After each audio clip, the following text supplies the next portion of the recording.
in the last video we learned a little bit about what a blues is, a 12-bar blues specifically. Remember, there are other types of blues, but we looked at a 12-bar pattern and how it's formed. Just to remind you, if you were struggling with any of the sort of theoretical concepts in there, scales, chords, stuff like that, check out the episode index on bluespiano.tv, address here, and there's loads of stuff on there, loads of links that will help you understand the basics if you're struggling. I haven't got time to teach everyone how to play really elementary piano, but there are great resources there that will help you. The one that's really worth mentioning is the Piano World chord tool, which I'll link especially from here. There you go, that's the link. It's ace. Struggling with any chords, go and check that out. Okay, so now we know how a basic 12-bar pattern sounds. You might not really have sort of internalised the actual structure yet, but we know how it sounds and we know the 3 chords in it. I want to look a little bit at how we play a left hand. The left hand is really at the heart of 12-bar blues piano, because usually, not always, it's really rhythmic and it drives the bass and the rhythm of the whole performance. Now, that is always the case if you're playing solo, usually, yeah? If you're playing any sort of 12-bar blues, almost always you'll have a sort of moving bass to keep things going. If you're playing in a band and you've got a guy on bass or bass guitar and you've got a guy on the drums, you need it less, but it's a really useful skill to have.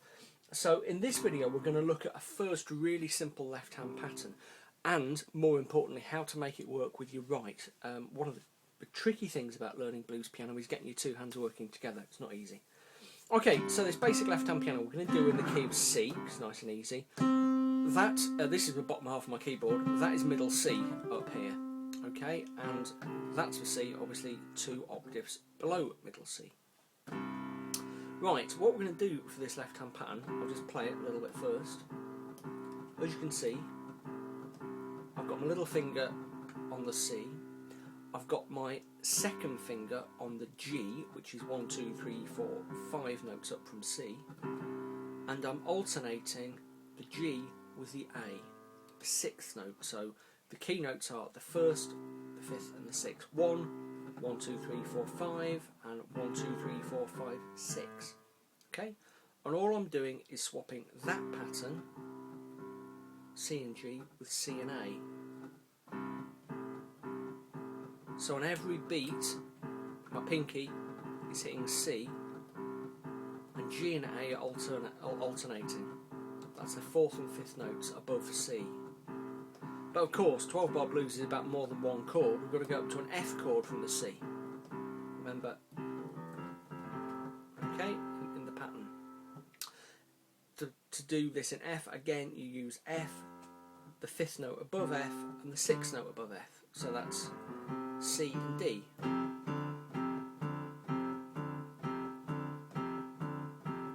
back to C. Okay. Final one is G, which looks like that. G on the pinky, D and E with the 2nd and the thumb.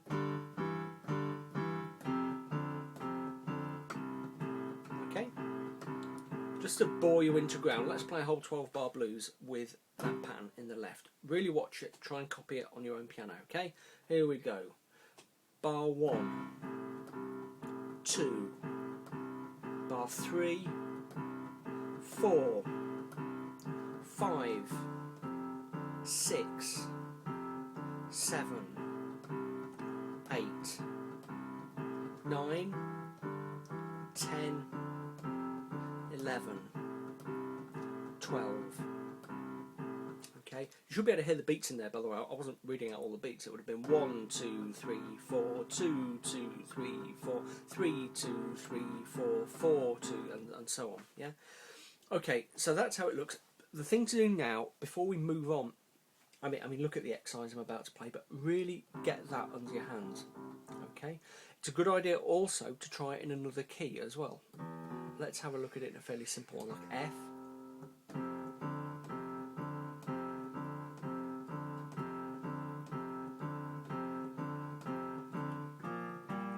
To B flat, which of course the 4th note, 4th chord in the F major key, to C, B flat, F. Okay. Okay, so practice and practice and practice, And next, let's think about an exercise you can use to make that work along with your right hand. Okay, so we've got our basic left hand sorted out. Very simple, just takes a tiny bit of practice. The difficult thing, especially if you're going to be playing solo, where getting the rhythm from the left hand is really important because you don't have a drum kit and a bass to support you. The difficult thing is you're getting your right hand working together with your left. Coordination between the two is actually surprisingly difficult, even if you've got a lot of experience playing in other styles. How difficult it actually is varies with different left hand lines. If you're using a really swingy left hand, it's quite hard to coordinate. Something fairly simple like this is less hard to coordinate, but it still takes a bit of practice. What I'm going to teach you now is a really, really useful exercise to get your two hands working together. Okay. At first, it's actually surprisingly difficult. I don't know if you remember when you were a kid. You know, you might have played that game with your friends where you have to sort of rub your tummy and pat your head at the same time, and it's really difficult to coordinate. This is a bit like that, but it's worth sticking with because it really sort of reinforces the coordination between your two hands. It's very simple. All you do is play your left hand pattern, and over the top you do this, using a chord of C in this example.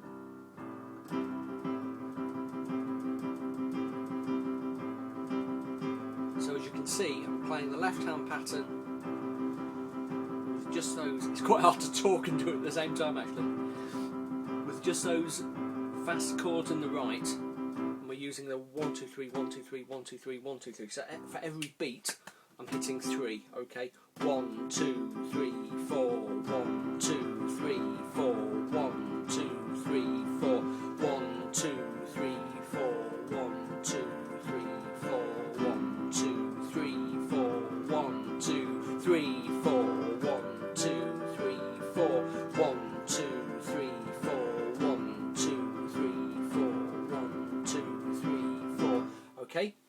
It's a good idea to do it in different keys as well. Let's do it in E. 1 2 3 4 2 2 3 4 3 2 3 4 4 2 3 4 5 2 3 4 6 2 3 4 7 2 3 4 8 2 3 4 9 2 3 4 10 2 3 4 11 2 3 4 12 2 3 4. Okay, if you've done that a few times, your right hand will be killing you, but it's worth sticking with and playing it over and over and over again. That's the secret with all piano practice. Play it over and over and over and over until you can pretty much do it very straightforwardly. That will really help with your coordination. And when in the next videos we move on to looking at how to develop improvisation in your right hand, you should have no problem doing it with your left. As you learn new left hands,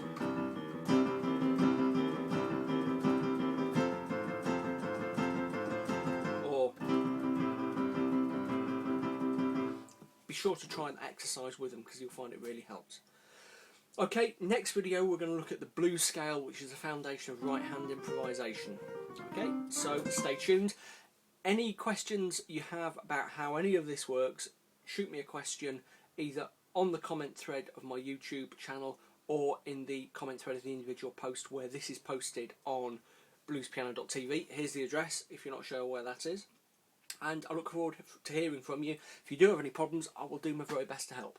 Okay, thanks very much.